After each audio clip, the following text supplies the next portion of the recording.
Le père François Ornia n'est pas là, donc je présenterai le père brièvement. Nous nous sommes rencontrés en Bosnie-Herzégovine pour le pèlerinage, donc je l'ai connu ainsi, mais évidemment le père a beaucoup plus de bouteilles que moi, tout à fait compétent pour nous expliquer le rapport entre l'Église, l'islam et puis le christianisme ou autre problème, puisqu'il a passé une bonne partie de son temps de prêtre, 10 ans en Algérie, 4 ans au Liban, voilà, comme père blanc. Il a fait son service militaire parmi les pères blancs dans les années 68. Parmi les pères blancs, il a connu ces pays, il a côtoyé l'islam et les musulmans, donc tout à fait compétent à ce propos. 11 ans après, il a passé en Afrique de l'Ouest, donc là aussi intéressant comme témoignage. Et puis surtout, il a un diplôme romain de l'Institut pontifical islamologique et de l'islam, enfin de l'islam et arabe et islam, c'est ça, à Rome. Donc voilà, je crois que c'est l'homme de la situation. Les événements nous poussent à vous poser beaucoup de questions. D'où vient l'islam? Le Coran peut-il être fiable, etc. Les événements, est-ce que c'est un problème typiquement de là-bas ou est-ce que ce problème va se manifester en France? Tout ça est dans nos esprits, vous allez nous éclairer et on vous écoute avec beaucoup d'attention et beaucoup de respect. Merci.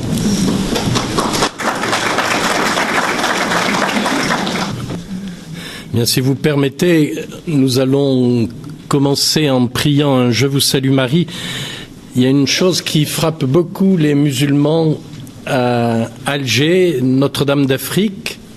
À Notre-Dame d'Afrique, sur la frise du haut, il y a une invocation Notre-Dame d'Afrique, priez pour nous et pour tous les musulmans. Et beaucoup de musulmans, surtout de musulmanes, vont dans le sanctuaire chercher une consolation d'ailleurs auprès de la Vierge Marie. Alors, invoquons-la pour qu'elle travaille aussi au cœur de ses enfants, particulièrement ceux de l'islam. Je vous salue, Marie, pleine de grâce. Le Seigneur est avec vous. Vous êtes bénie entre toutes les femmes, et Jésus, le fruit de vos entrailles, est béni. Sainte Marie, Mère de Dieu, prie pour nous, pauvres pécheurs, maintenant et à l'heure de notre mort. Amen. Effectivement, depuis les terribles attentats de Paris, et on sait combien maintenant, jusqu'à hier encore au Yémen, ces attentats se multiplient et là où on ne les attend pas, c'est toujours chaque fois la surprise. Depuis, en France tout au moins, effectivement, de plusieurs groupes, paroisses ou diocèses m'ont demandé d'intervenir, ce qui m'était jamais ou très peu souvent arrivé auparavant. Et demain, je pars même pour la première fois donner une session de formation dans un séminaire. Il était temps. Alors, j'aimerais commencer peut-être par un aspect qui peut peut-être vous étonner, mais sur un lieu et avec des personnes que j'imagine aussi ouvertes au message de l'Évangile et du Christ, j'aimerais simplement témoigner de ceci. C'est sûr que ce n'est pas ma formation qui m'a préparé, je dirais, à cette rencontre et sous ce jour-là, de rencontrer les hommes et les femmes de l'islam. La formation que j'ai eue au PISAI à Rome, cet institut pontifical d'études arabes et islamiques, nous orientait beaucoup plus sous la vision maintenue pendant longtemps par Louis Massignon, aujourd'hui fortement remise en cause sur sa vision des choses très idyllique et même fausse par certains aspects. Nous avons sur le diocèse et à l'ICES en particulier un professeur qui a fait une thèse sur Massignon, très éclairante. Et j'ai reçu une formation allant plutôt dans la veine de Louis Massignon. Je n'ai pas le temps d'expliquer cela, mais il a été très influent à travers les intervenants du Concile Vatican II et de ceux qui, au tout début, ont travaillé au dialogue islamo-chrétien que j'ai connu, puisque au tout début des années 70, je me trouvais à Rome, donc quelques années après la clôture du Concile, et notamment avec un certain nombre de pères blancs, disciples de Massignon, qui se trouvaient au secrétariat des relations de l'Église catholique avec l'islam. Or, quelques années plus tard, je repartais comme prêtre, et un évêque, aujourd'hui à la retraite, me disait Marthe Robin. Je ne sais pas si vous connaissez Marthe Robin. Bon. Marthe Robin a dit, ces temps-ci, c'est donc dans les début des années 70, que le temps est venu d'annoncer l'Évangile aux musulmans. J'avais fait une expérience spirituelle très forte après mon retour d'Algérie, mon service comme VSNA, durant mon séjour à Rome, une expérience spirituelle à travers ce que l'on appelle aujourd'hui le renouveau dans l'Esprit Saint, le renouveau charismatique catholique. Et du coup, je disais à mon évêque, qui est aussi un Vendéen d'ailleurs, à l'époque, Monseigneur Rimbaud, Père Blanc, écoute, tu me nommes directeur ou sous-directeur d'un centre de formation professionnelle, je ne vais pas passer ma vie à apprendre à serrer des boulons, à faire de la mécanique ou à taper sur une machine à écrire. Comme prêtre et missionnaire, je suis là pour annoncer l'Évangile. Alors, je ne sais pas comment ça va se passer, mais laisse-moi du temps pour prier, je veux voir comment le Seigneur veut agir. Et j'avais reçu cette parole par le Père de Montléon, de Marthe, le temps est venu. J'ai attendu 4 mois en priant dans notre petite chapelle, dans cette oasis de Ouargla, qui jouxtait la mosquée. Il y avait juste une petite rue en terre battue entre nous. Et je disais à Jésus, mais toi le ressuscité, tu étais présent au cénacle sans que tu aies fracturé les portes ni les fenêtres. Tu étais au milieu de tes disciples, leur annonçant la paix, les envoyant en mission comme le Père t'avait envoyé. C'est pas compliqué pour toi de traverser la rue, d'aller de l'autre côté. Moi, même si j'enlève mes sandales, je me fais jeter dehors parce que je peux pas mettre mes pieds dans cette mosquée. Pour toi, c'est simple. 4 mois plus tard, dans la période de Noël, j'accueillais mon premier catéchumène. Un jeune qui, la nuit de Noël, alors qu'il était dans une ville du Nord comme étudiant dentaire, la nuit de Noël, il se baladait dans cette ville, il voit une porte ouverte de la cathédrale et un rayon de lumière qui en sort. Il pénètre dans la cathédrale. Quelques chrétiens dans une chapelle latérale, la cathédrale étant trop grande pour le petit nombre de chrétiens qu'il y avait, il célébrait dans une chapelle latérale. Il est resté quelques minutes. Il est entré là comme un musulman convaincu, une famille musulmane que je connaissais bien, très convaincue. Quelques minutes plus tard, il ressortait avec 2 convictions dans son cœur.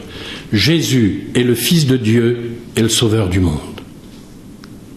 Il a relu le Coran, il n'a rien trouvé. Il est allé interroger les sages de l'islam.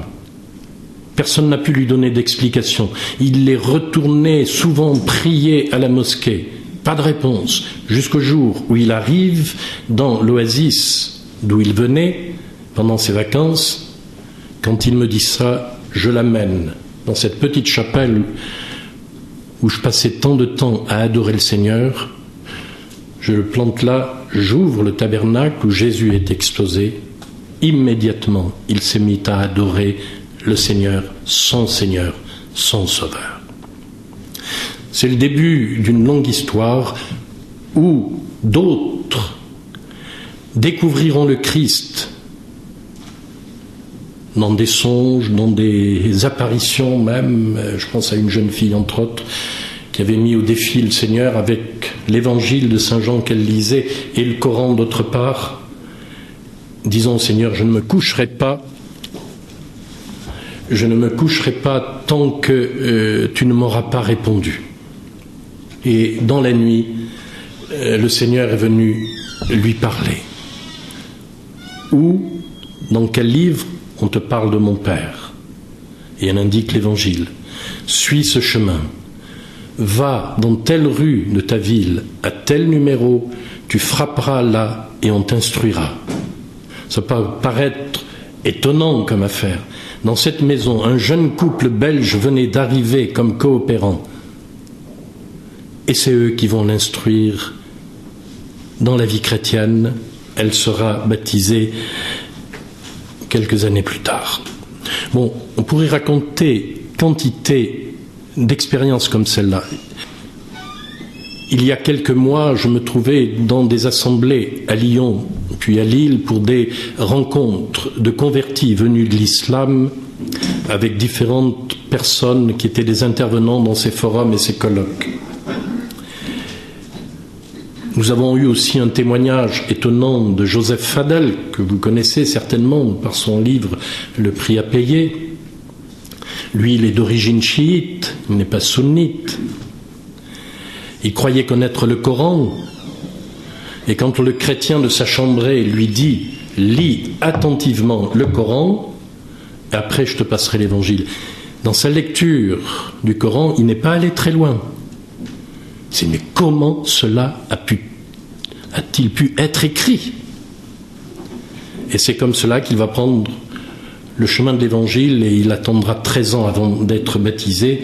Aujourd'hui, il est donc réfugié dans notre pays avec sa famille. Sa femme l'a suivi sur ce chemin de foi ainsi que ses enfants. Et il nous disait, donc récemment, qu'aujourd'hui, il y a plus de 120 000 convertis au Christ, dont certains sont déjà baptisés, la plupart attendent des moments plus favorables en Arabie Saoudite. Jusque dans la famille royale.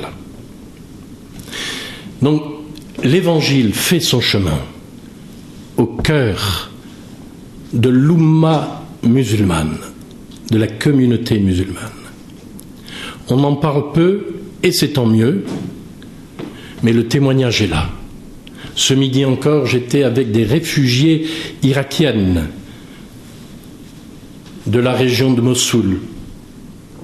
Le signe discriminatoire qu'ont utilisé les miliciens de l'État islamique sur les bâtiments, maisons, commerces des chrétiens. C'est un nan. Nassara. Le mot Nassara, nazaréen, littéralement, paraît très souvent dans le Coran. Il ne désigne pas les chrétiens, mais aujourd'hui les musulmans pensent que ce mot désigne les chrétiens.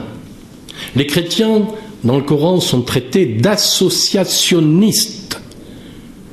Mushrikoun, ils associent à Dieu Jésus, et certains versets disent même sa mère. Bon, peu importe. Nassara, ce sont donc des Nazaréens. C'est une secte qui est connue, qui date du 1er siècle, depuis la chute de Jérusalem, on pourrait dire même depuis l'échec, considéré comme tel, de Jésus au Golgotha. Celui qui devait sauver le monde est condamné, mis à mort et mis au tombeau. Les évangiles nous disent justement à quel point ceci a semé le trouble, même dans la communauté des disciples, et que beaucoup ont abandonné. Et devant les événements qui vont suivre, et notamment la destruction du temple et de Jérusalem, jusqu'à ce que même au début du IIe siècle, après la dernière révolte juive, on passe à la herse Jérusalem qui changera de nom à Aelia Capitolina. Eh bien, c'est nostalgique des promesses des prophètes. Demeure dans une attente du Messie, et ont cru reconnaître effectivement en Jésus le Messie, qui doit venir pour juger le monde. Le Coran lui-même l'annonce. Mais ce jugement ne pourra s'opérer que dans la mesure où Jérusalem est reprise pour favoriser l'avènement du Messie. Donc, les Nazaréens, qui vont perdurer jusqu'au 7e siècle, date où va commencer ce que l'on appelle aujourd'hui l'islam. Mais il va commencer dans cette secte, une secte araméenne, qui a un lectionnaire qu'on appelle Kérien en syriaque, ou Korono. Si vous écoutez bien Kérien, les consonnes, le qaf, le Q si vous voulez, le R et le N, eh bien vous retrouvez dans le mot Coran, vous retrouvez le mot araméen ou syriaque, qui veut dire lectionnaire. Coran, le mot Coran n'est pas un mot arabe, mais qui vient du syriaque ou de l'araméen. Il fait allusion à ce lectionnaire liturgique qui contient 2 livres, comme le dit ce verset d'ailleurs du Coran. Ne vous ai-je pas donné cet écrit avec 2 livres, qu'y a-t-il de mieux? Or, ces 2 livres sont d'une part la Torah, ce qu'on appelle le Pentateuque, les 5 premiers livres de la Bible, ou l'Injil. L'Injil, cet évangile aux Nazaréens, qui est connu. Nous n'avons plus l'écrit comme tel, mais nous avons des relectures faites par les pères de l'Église. Le premier père de l'Église, au début du IIe siècle, saint Irénée en parle comme d'un évangile hérétique. Saint Jérôme, au IVe siècle, avec saint Augustin, ils auront même des échanges épistolaires là-dessus, en parle aussi comme un évangile hérétique, et il nous donne un certain nombre de citations où le Jésus des Nazaréens, dans cet évangile, qui serait soi-disant l'évangile de Jésus, Jésus n'est pas le Fils de Dieu. Il n'est pas mort sur la croix. On a fixé sur la croix quelqu'un d'autre. Et vous retrouvez tout cela dans le Coran. Il n'est donc pas non plus ressuscité. Mais il a été enlevé par Dieu. Il a été élevé, enlevé, disparu, et il doit revenir pour un jugement. Et tout cela, le Coran et la tradition musulmane vont le retenir. C'est ce qui favorisera cet élan de type messianiste qui va se doubler au moment où la communauté arabe va rejoindre cette communauté araméenne grâce à un prêtre nazaréen de culture et de langue et d'origine arabe, un certain Waraka, qui traduira en arabe et rendra accessible le lectionnaire liturgique des Nazaréens aux populations arabes, qui vont s'allier aux Nazaréens et qui vont, parce que ce sont des tribus guerrières qui déjà louaient leur service aux puissances de l'époque, soit les Byzantins, soit les Perses. Et ils vont s'allier donc aux Nazaréens pour mener ce combat, afin de hâter le retour du Messie, pour le jugement du monde, et comme le dit l'islam aujourd'hui, afin que le Messie impose l'islam au monde. Donc voilà un petit peu l'histoire de ce courant où les tribus arabes, surtout guerrières, vont rejoindre ces groupes que l'on appellera judéo-nazaréens ou nazaréens, de tradition, si vous voulez, à la fois juive et chrétienne, avec ce fameux évangile hérétique, mais qui rapporte un certain nombre de faits, d'éléments qui font partie de la vie de Jésus et qui sont aussi rapportés, c'est, si vous voulez, un apocryphe parmi tous les apocryphes, mais dans lequel Jésus n'est pas le Fils de Dieu. On retrouve, mais beaucoup plus tard, la crise arienne, qui avait été précédée donc par d'autres crises antérieures. Lorsqu'en 638, Mohammed serait mort en 632, en 634, il y a une bataille qu'effectivement, ceux qui ne s'appellent pas encore des musulmans, on les appelle des muhajiroun, ceux qui ont fait l'hégire, c'est-à-dire l'exode dans ce que l'on appelle aujourd'hui Médine. Médine n'existait pas. Sachez que dans le Coran, on ne parle, il n'est jamais question, le nom de la Mecque n'existe pas. Si vous prenez forcément des traductions, vous trouverez la Mecque, parce qu'on vous explique que la Kaaba dont il est question dans ce verset, c'est celle de la Mecque. Mais vous allez voir le texte arabe, il n'y a pas la mention de la Mecque.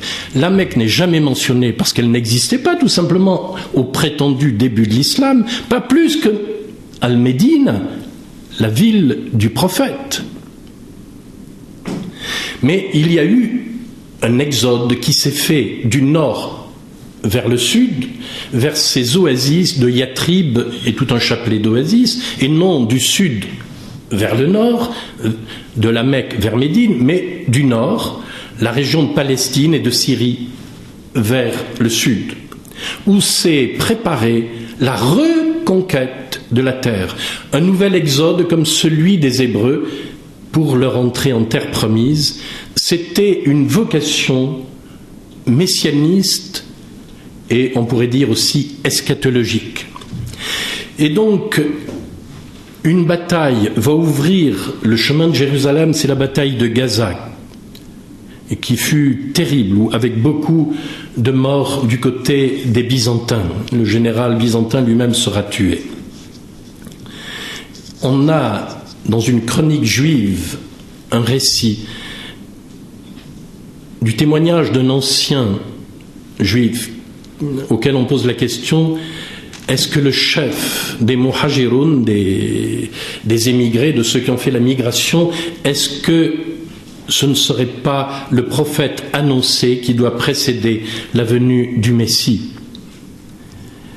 Et quand on fait le récit à ce brave sage d'Israël, il dit: ce n'est pas possible, car le prophète ne vient pas avec les armes et le Messie n'est pas précédé par des hommes violents. Nous avons le témoignage du patriarche Saint Sophrone que nous avons fêté il y a quelques jours, Saint Sophrone de Jérusalem, qui a été patriarche dans la ville de Jérusalem de 633 à 639. La ville sera prise en 638 par les judéo-nazaréens. L'histoire officielle de l'islam, qui sera écrite 2 siècles plus tard, dit que c'est le calife Omar qui est entré à Jérusalem, juché sur un petit âne, et il est même appelé Mukhallis, le sauveur. Étonnant. Nous avons la prophétie de Zacharie qui est là illustrée. Une reprise de cette prophétie. Omar n'a peut-être jamais mis les pieds à Jérusalem. Mais cette relation tardive nous dit qu'il est arrivé en sauveur et que le patriarche lui a remis les clés. Allons donc. Dans une homélie du patriarche Saint Sophrone, l'actuel archevêque de Vienne, le cardinal Schönborn, a fait sa thèse sur Saint Sophrone et donné une édition critique de tout ce qui nous est conservé de ces homélies et écrits donc de cette période du 7e siècle. Or, dans une homélie pour l'épiphanie, Saint Sophrone dit qu'il n'a pu se rendre pour l'épiphanie de Jérusalem à Bethléem, qui n'est distante que de 7 kilomètres, Pourquoi? Parce que des hordes de Muhajiroun, des Saracènes, différents noms qui sont donnés justement à ces tribus guerrières musulmanes, sèment la terreur autour de Jérusalem et l'insécurité, et leur chef, qui n'est pas nommé d'ailleurs, le nom de Mohammed ne paraîtra que beaucoup plus tard. Il était absolument inconnu au prétendu début de l'islam. Saint Sophrone nous dit que leur chef a la prétention, et qui est très violent, a la prétention de gagner le monde entier. Voilà quelques témoignages historiques qui nous permettent d'approcher d'une manière plus réelle les débuts de l'islam. Et l'islam ne deviendra l'islam, ne portera ce nom qui veut dire soumission. Aujourd'hui, vous ne pensez pas à soumission, sinon pour dire que l'islam veut soumettre le monde entier. Mais c'est devenu un nom générique, celui d'une religion que l'on appelle l'islam. Et les pratiquants de cette religion sont des muslimoun, au singulier muslim, des musulmans. Il faudrait dire des soumis. Les noms arabes nous disent Abd al-Qadr, Abd al-Rahman, Abd al-Nour, ce qui veut dire esclave de la lumière, esclave de la miséricorde. Et tous les abd sont des esclaves. Dans le Seigneur Jésus, par l'Esprit Saint, nous sommes enfants de Dieu, fils et filles de Dieu, libérés, non pas esclaves, mais libres. Ce développement de l'islam va se faire ensuite après avec les califes, c'est-à-dire les dynasties califales de Damas. C'est donc entre 660 et 750, cette dynastie califale des Omeyyades va imprimer le nom, mais je n'ai pas le temps de m'attarder là-dessus, de Mohammed sur certaines pièces, et dans la frise que l'on voit aujourd'hui sur ce qu'on appelle la mosquée d'Omar, d'une manière impropre, qui est le dôme du rocher. Vous trouvez pour la première fois le nom de Mohammed dans cette frise, qui ne relate pas un verset du Coran, mais qui annonce entre autres Mohammed. Donc c'est tardivement, après même les prétendus débuts de l'islam, que l'on va parler et de Mohammed, que l'on va constituer un Coran avec des traditions multiples, variées, qui vont être assemblées, composées, décomposées, recomposées. Enfin bon, c'est une histoire très longue que celle du Coran. La dernière édition date de 1923, où on a choisi une parmi 7 éditions. C'est quand même assez récent. Le nom de Mohammed apparaît dans cette période sur la fin du 7e siècle et va s'imposer seulement après 775, donc au 8e siècle, à la fin du 8e siècle, comme nom du prophète de l'islam. Le titre de prophète ne lui sera pas donné avant cette date-là. Et l'islam, le mot islam comme religion, seulement aussi à partir de cette date-là. Donc c'est assez tardif, et nous ne sommes plus avec les Omeyyades, mais avec les Abbassides qui, eux, règnent à Bagdad. La ville a été fondée, on peut dire, par eux, avant la ville de cette région de l'Irak, la grande ville qui était un archevêché de l'église chaldéenne, qui parle en araméen, qui avait une bibliothèque absolument monumentale, Ctésiphon. Des turcophones passés à l'islam y mettront le feu, elle brûlera pendant plus de 8 jours, tellement elle était importante. Voilà globalement comment va se constituer l'islam. Alors vous allez me dire, mais aujourd'hui, on n'est pas au 7e ni au 8e siècle, on est au 21e siècle. Et vous allez me dire, mais qu'est-ce que veut dire aujourd'hui l'État islamique? Celui qui se déclare, Baghdadi d'ailleurs, il a pris même le nom de Ibrahim, c'est pas même son nom, mais comme ça c'est le père de la foi. Mais savez-vous que selon un verset du Coran, Ibrahim, je dis Ibrahim parce que c'est le Abraham musulman, mais eh bien Ibrahim avec son fils Ismaël, mais Abraham comme Ismaël n'était pas plus musulman que vous ne l'êtes. À cette époque-là, on ne parlait pas de l'islam. Eh bien, Ibrahim et son fils Ismaël ont rebâti la Kaaba de la Mecque, si vous ne le saviez pas. Alors qu'elle n'existait pas encore. Enfin bon, voilà. C'est un verset du Coran nous l'affirme comme certains.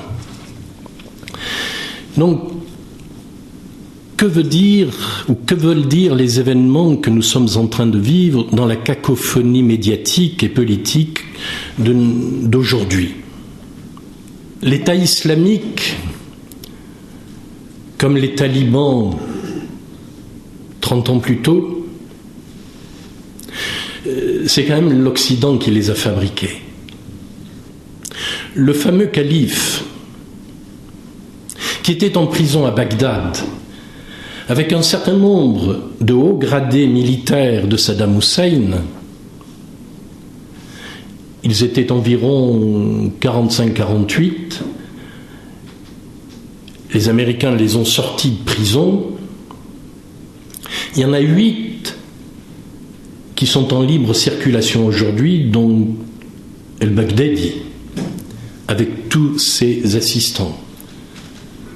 Les autres, on ne sait pas ce qu'ils sont devenus. Vraisemblablement, ils ont été exterminés. Pourquoi donc eux sont-ils restés? Parce que tout simplement, les Américains avaient espéré que, à travers des gens aussi résolus, ils arriveraient à combattre Al-Qaïda, notamment Ben Laden. Mais aujourd'hui, l'État islamique a pris le dessus même sur Al-Qaïda et a chassé Al-Qaïda d'Irak, qui se réfugie en Syrie sous le nom de Jabhat Nosra, un courant très dur aussi qui fait allégeance à l'émir d'Al-Qaïda, celui qui a remplacé Ben Laden, et qui se trouve en conflit avec l'État islamique. Vous avez des centaines de groupes en Syrie en particulier qui aujourd'hui entre eux même se font la guerre. La fameuse résistance au pouvoir central de Bachar el-Assad, qui sont pour la plupart des militaires, quelques dissidents même de l'État syrien, est en complète décomposition aujourd'hui, et c'est pourtant eux que l'Occident a soutenu, a armé, et pour survivre d'ailleurs, la plupart aujourd'hui sont en Turquie ou en Europe. Pour survivre, eh bien, ils vendent les armes à l'État islamique, ce qui permet à l'État islamique non seulement de s'armer, ils se sont bien armés aussi en prenant des places fortes importantes à l'armée irakienne, qui avait été armée par les États-Unis. Les meilleurs tanks qu'ils aient, ce sont les tanks américains. Donc cet État islamique, de quoi s'inspire-t-il? C'est parti, on le voit, de décisions politiques assez obscures, d'imagination, de recomposer la carte géographique, étatique même de cette région, donnant des pays aux différentes ethnies, aux Kurdes, aux Sunnites, aux Chiites, aux Alaouites, aux Druzes, etc. Recomposer, mais ça date depuis longtemps, Kissinger en parlait déjà, de recomposer le Proche-Orient. Et le résultat, eh bien, c'est qu'on n'a fait qu'à jeter de l'huile sur le feu et sur les animosités qui existent déjà entre toutes ces communautés. Même si, par exemple, les Kurdes sont des sunnites, aujourd'hui adversaires de l'État islamique, ils s'opposent aux sunnites turcs et qui sont l'État turc aujourd'hui, le président comme le gouvernement turc sont des extrémistes aussi qui se sont arrangés pour pouvoir tenir le pouvoir. Mais les frontières turques sur la Syrie en particulier sont totalement poreuses. Donc on se trouve devant une situation que nous, occidentaux, nous avons énormément de mal à comprendre. Une religieuse que je connais bien, que j'ai connue quand j'étais au Liban, c'est une carmélite, qui a fondé un monastère en Syrie près de Homs. Peut-être avez-vous entendu parler d'elle, c'est mère Agnès Mariam de la Croix. Elle était venue il y a un an de cela. Nos médias catholiques l'ont totalement boudée. Pas seulement les médias publics, mais nos médias catholiques.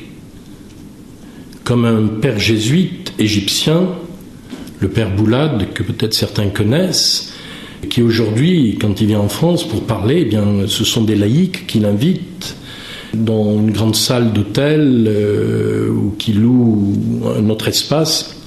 Mais prêtre catholique, il lui est impossible de pouvoir parler dans une église catholique. L'un des forums auxquels j'ai assisté il y a quelques mois de cela, c'était au mois d'octobre. Il a fallu se mettre à genoux, nous étions une douzaine de prêtres dans ce forum pour supplier le curé, le diocèse n'ayant pas voulu que nous utilisions des locaux de l'église, eh bien on était dans un gymnase avec des convertis de l'islam. Il y avait un prêtre jésuite égyptien, Père Samir Khalil, qui n'est pas n'importe qui, c'est quand même quelqu'un qui enseigne à Rome, qui est le fondateur d'une université à Rome et qui enseigne aussi à l'université jésuite de Beyrouth. Eh bien, il nous a été refusé un lieu d'église, et quand nous avons voulu aller célébrer la messe, le curé ne voulait pas nous ouvrir son église. Attendez, mais il a fallu qu'on se mette à genoux pour lui dire, mais nous sommes des prêtres catholiques. Tous ceux qui sont là sont des catholiques. Oui, mais ces gens-là, on ne sait pas d'où ils viennent. Alors on prenait les convertis pour des espions, si ça continue, même des espions de l'État islamique. La peur qui nous tenaille aujourd'hui jusque dans notre église. Eh bien, mère Agnès Mariam est revenue parler, mais c'est dans une salle avec des catholiques, certes, mais pas seulement, où elle a pu parler, mais pas aux médias catholiques. Or, elle a vécu au milieu de ces événements. Il y a un an de cela, je corresponds assez régulièrement avec elle, et je lui demande, mais tu es où en ce moment? Je suis à Téhéran. Oui, alors elle ne se cache pas, en plus elle est en religieuse orientale. Bon, et qu'est-ce que tu fais là-bas?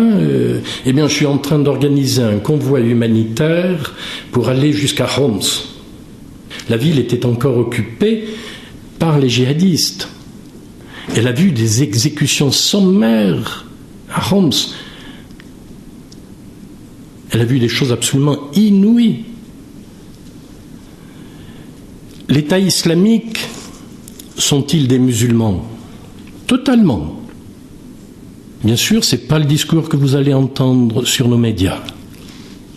On fait même venir un imam de service qui diffusera la bonne parole et la distillera selon ce que nos médias et nos politiques veulent bien entendre. Il y a plusieurs islams, disent nos politiques. Moi, je connais qu'un seul Coran, qu'un seul islam. J'allais presque dire un seul Dieu et Père, mais l'islam ne se divise pas. Vous allez me dire, mais quand même, une telle barbarie.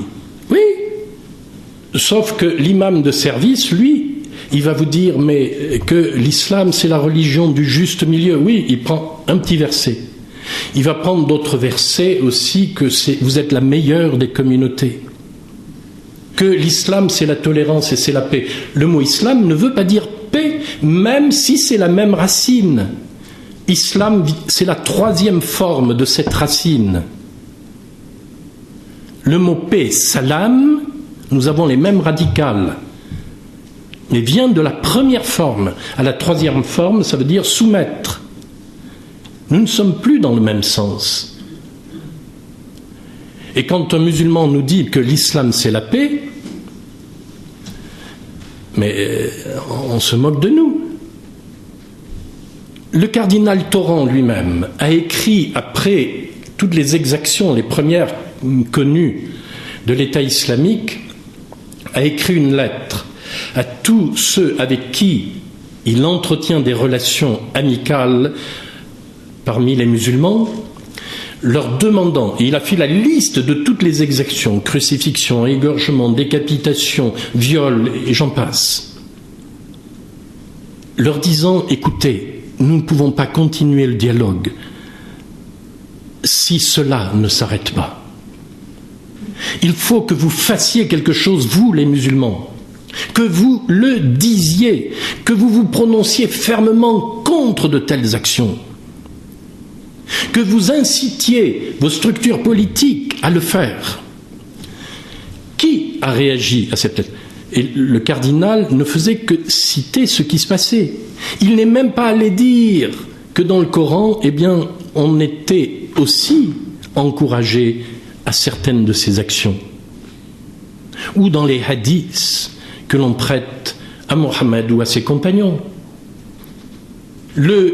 L'État islamique ne fait que mettre en œuvre ce que dit le Coran dans certains versets. Bien sûr, ce n'est pas tous les versets.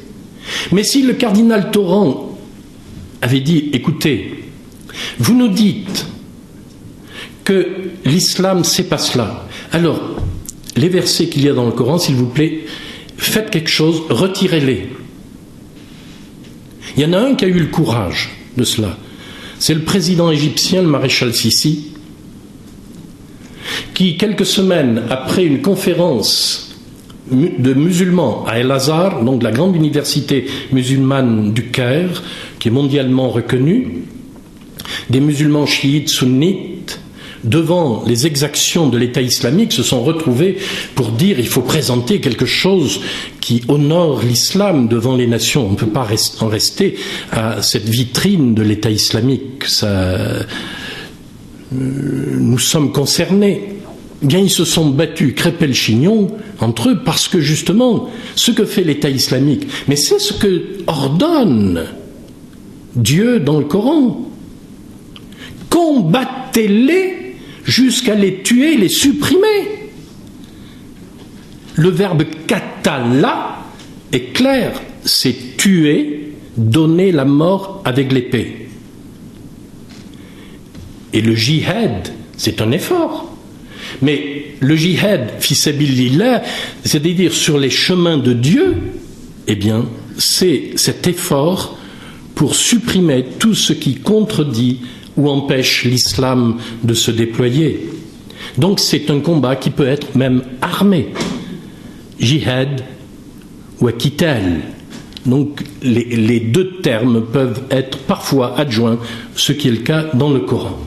Donc si on ne supprime pas cela, mais qui va le supprimer? Il n'y a pas d'autorité de magistère en islam.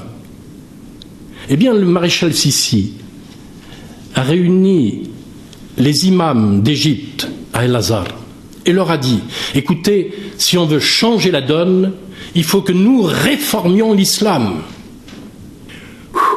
Et il avait invité le patriarche copte orthodoxe et copte catholique.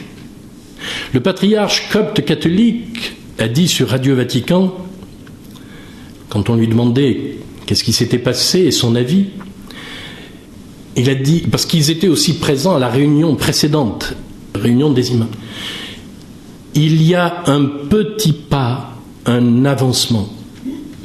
On va voir quel est le second pas.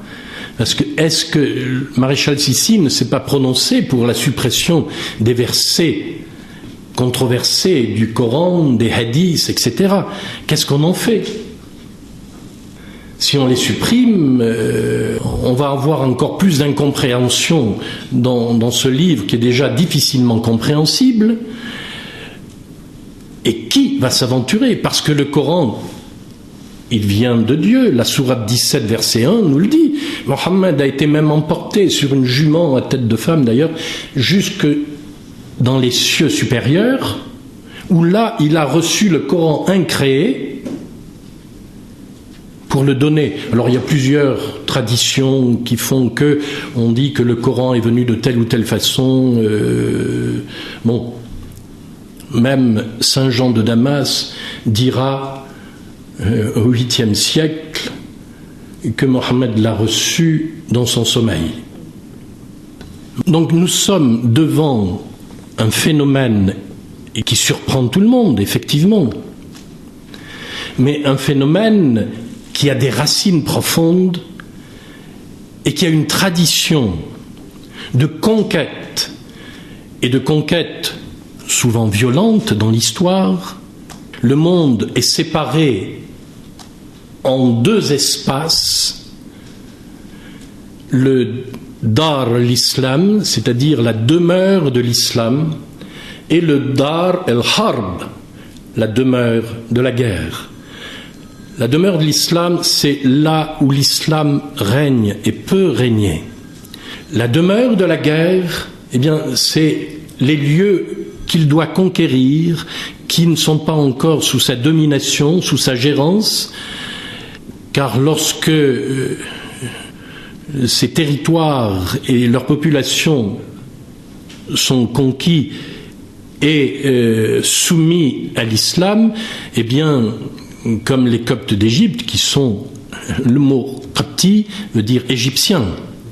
Donc, les Coptes sont devenus des citoyens de seconde zone par rapport aux musulmans.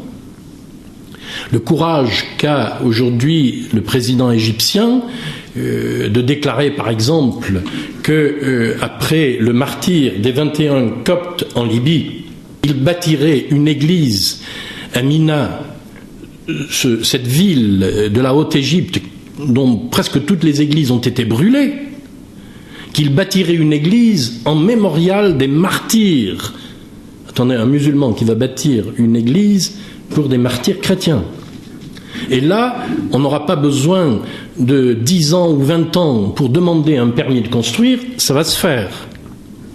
Le maréchal, d'ailleurs, a fait avancer des dossiers de construction, notamment pour la cathédrale Saint-Marc du Caire, où il y avait des travaux à faire depuis sa construction sous l'époque de Nasser, qui avait facilité aussi cette construction, mais les réparations, elles, impossible de les faire parce qu'il n'y avait pas les autorisations suffisantes, et puis que de plus en plus, vous voulez bâtir une église, mais avant que vous l'ayez bâtie, il y a une mosquée qui va se bâtir à quelques mètres de là, donc vous ne pouvez plus bâtir une église, etc. Donc, l'État islamique est vraiment un État islamique. Il y a des musulmans, et il y en a beaucoup, et heureusement, qui ne sont pas nécessairement violents, avec lesquels nous pouvons parler. Il est important de parler avec eux, justement, sur ces situations. Est-ce qu'ils les récusent réellement? Et est-ce que dans leur mosquée, on récuse de tels attentats à la vie, à la dignité humaine? C'est pas certain dans les mosquées, où le discours est souvent en arabe et nos renseignements de l'État ne peuvent pas pointer une personne devant chaque mosquée pour aller écouter. On a parfois, ce qui arrive avec certains imams qui paraissent même sur les médias, un double discours. Un des champions dans l'affaire, c'est monsieur Tariq Ramadan, petit-fils d'ailleurs de Hassan el-Banna, fondateur des Frères musulmans. Donc, voyez-vous, nous sommes dans des ambiguïtés terribles. La grande majorité des musulmans ne connaissent pas le Coran, donc ils sont incapables de vous dire « mais ça n'existe pas, c'est pas dans le Coran ». Mettez-leur sous le nez les versets concernés. Nous sommes des hommes de paix, d'accord. Mais alors, il faut que ça puisse se répandre aussi dans les communautés musulmanes, que les États musulmans eux-mêmes puissent prendre des mesures à cet endroit. Aujourd'hui, nous le voyons bien, ce n'est pas Al-Qaïda qui fait des attentats, même s'ils sont prêts à en faire pas mal encore, mais c'est l'État islamique qui est intervenu ces jours-ci à Tunis, hier au Yémen, qui ont beaucoup de mouvements islamistes et djihadistes aujourd'hui, que ce soit Boko Haram, que ce soit les milices que l'on trouve en Libye, totalement désorganisées aujourd'hui, font allégeance à l'État islamique. Et c'est pourquoi le pape lui-même, encore dans une déclaration toute récente, et en particulier par son ambassadeur aux Nations Unies, a demandé que tout soit fait pour contrer l'État islamique et empêcher son expansion. Mais qui va prendre la décision dans une structure si lourde que celle des Nations Unies? Et ce n'est pas seulement par des bombardements aériens que l'on arrêtera sa progression. Beaucoup d'erreurs ont été commises par nos États occidentaux et continuent de l'être en partie. Les États-Unis sont en train de faire des démarches vis-à-vis de Bachar al-Assad.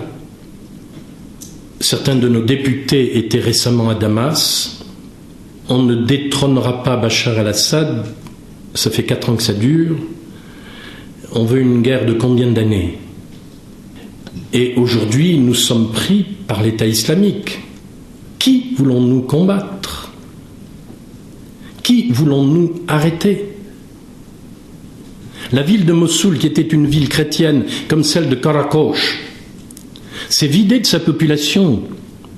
La cathédrale de Mossoul est devenue le QG du nouveau calife. On a d'abord décapité les croix, brûlé les icônes et tout ce qui pouvait avoir un rappel du christianisme. Ces jours-ci, on a détruit le monastère Saint-Georges de Mossoul. Toutes ces populations sont réfugiées pour la plupart dans le Kurdistan aujourd'hui. Une religieuse irakienne me disait à midi que l'archevêque des Syriaques d'Irak aujourd'hui est avec le cardinal Barbarin. Comme chrétiens, nous avons essentiellement à travailler et prier. Alors juste avant de venir d'ailleurs, des personnes m'ont donné une espèce de chapelet pour la conversion des musulmans. Je vous dis simplement l'intitulé sur les gros grains: par les plaies de Jésus et les larmes de sa sainte mère. Et sur les petits grains: doux Père, faites-leur connaître votre Fils. Voilà, je vais m'arrêter là. Vous trouverez à la sortie mon dernier livre sur l'islam, Comprendre l'islam, risque ou défi, qui rappelle un petit peu aussi les bases historiques de la recherche récente. Les premières publications sur les origines de l'islam ne datent que d'une quinzaine d'années au moins en France. Le premier livre a été publié en 2002. Il y a eu ensuite une thèse d'État du père Galaise, avec qui j'ai pas mal travaillé, et mon livre est la première vulgarisation, disons, de ces recherches sur les origines de l'islam et les conséquences que cela peut avoir quant au statut de l'islam et au dialogue que l'on tient à engager ou à garder avec ce monde de l'islam, un dialogue, comme le disait Benoît XVI, qui ne peut se faire qu'en vérité un dialogue de raison. Que Dieu vous bénisse et vous fortifie.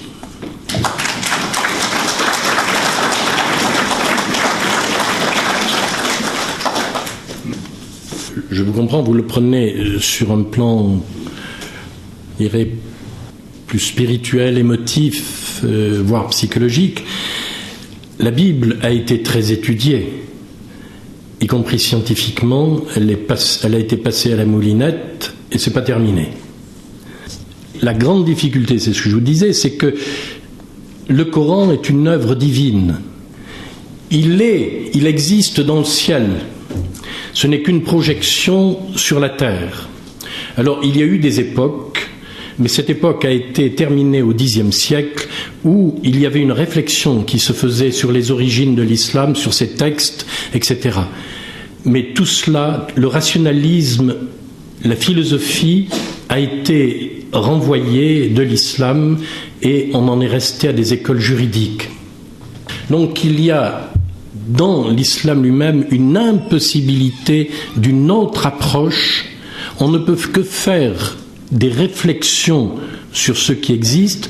Alors ce sera plus ou moins violent ou plus ou moins pour le voile caché. C'est des questions de niveau.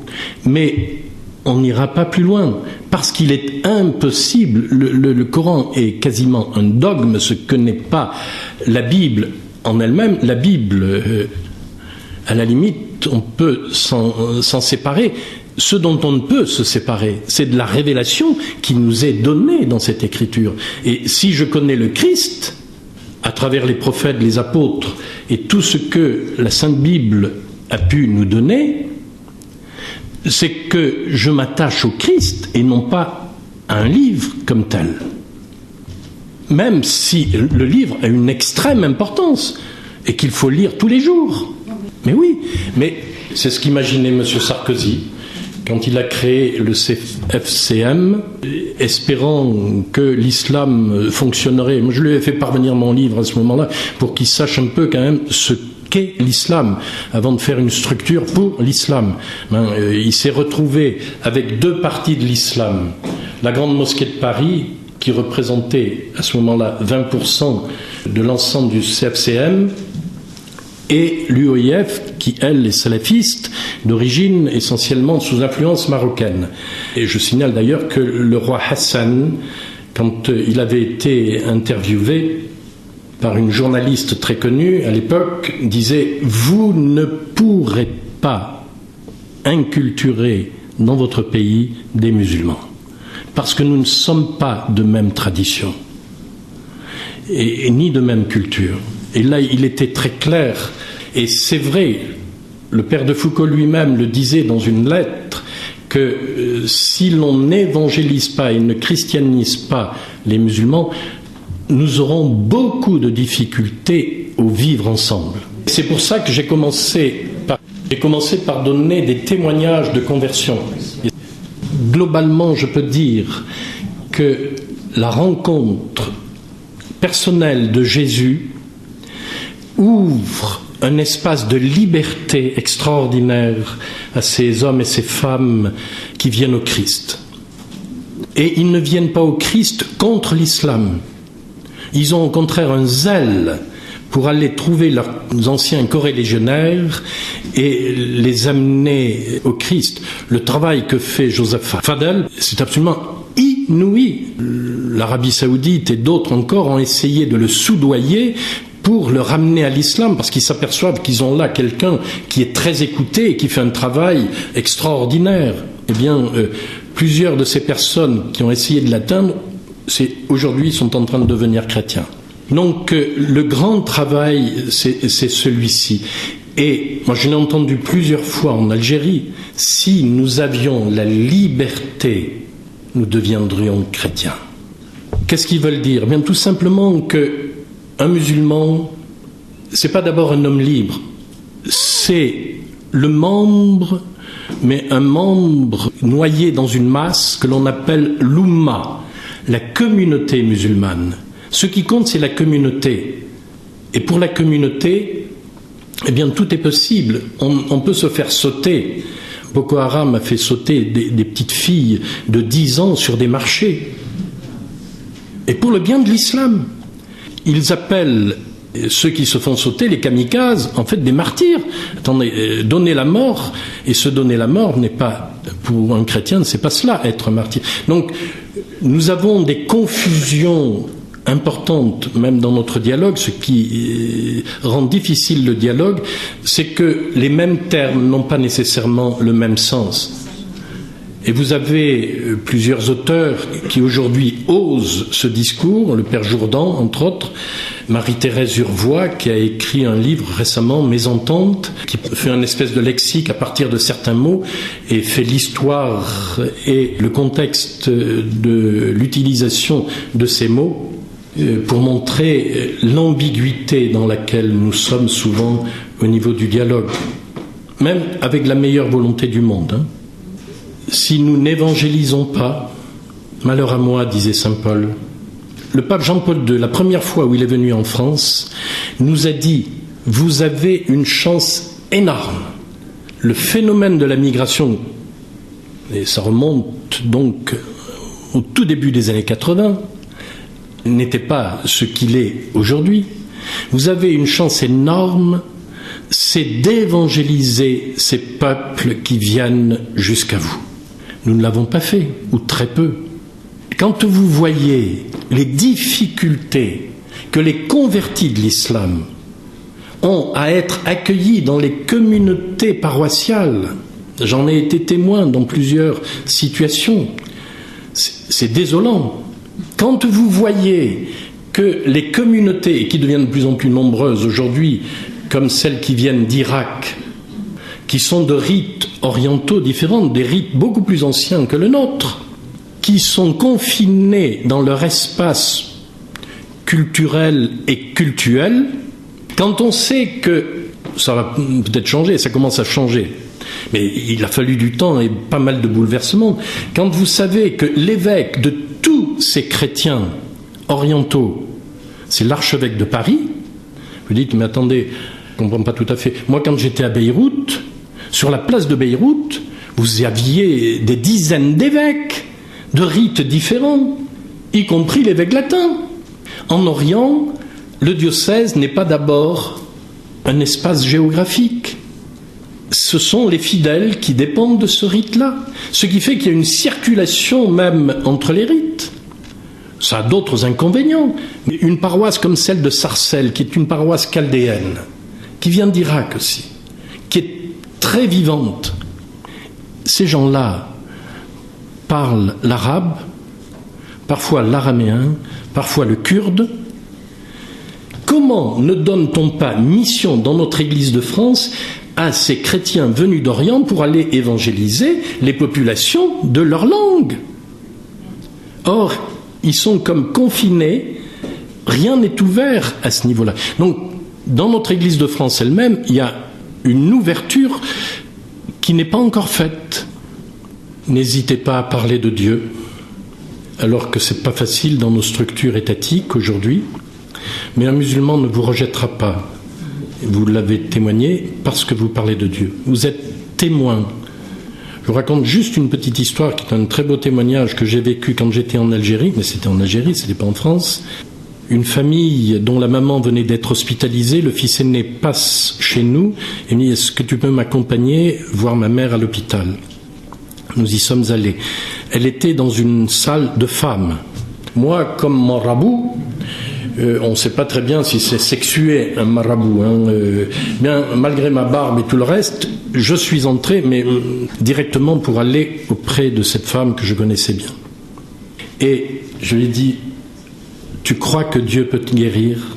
Elle dit « Je crois. » « Tu veux que nous prions ?» « Oui. » Alors je lui ai dit « Prie, et je prierai après toi. » Elle a prié. Alors, comme dans ces cas-là, la plupart du temps, les musulmans ne savent pas faire autre chose que prier ou réciter la première sourate, al-Fatiha, qui est un mot d'ailleurs entre nous, d'origine araméenne. Et ensuite, moi je lui dis, bien maintenant je vais prier la prière de Jésus. Alors j'ai prié le Notre Père en arabe, quelle n'a pas été ma surprise d'entendre toute cette salle de femmes musulmanes prier avec moi Abanna allazi fi samawat. Seul le Saint-Esprit pouvait travailler au cœur de ces personnes. Quand je suis rentré à la maison, la sœur Blanche, qui était infirmière et accompagnait le médecin dans sa visite des malades, m'a téléphoné après la visite. Elle dit « Êtes-vous passé à l'hôpital ?» Cette femme avait été guérie. Et c'est la foi d'une musulmane. Dieu ne fait pas de distinction entre les hommes, dit saint Pierre, chez Corneille, le païen. Tous ceux qui honorent Dieu et le servent, et ça peut être un musulman, mais il peut s'approcher de Dieu. Il faut leur faire rencontrer Dieu. Et nous le pouvons. Nous sommes les témoins du Fils de Dieu et nous sommes porteurs de cette grâce. Et nos amis musulmans, les plus ouverts, seront sensibles à cela. Même, parfois les plus durs. Il y a des conversions de certains djihadistes qui sont absolument étonnantes.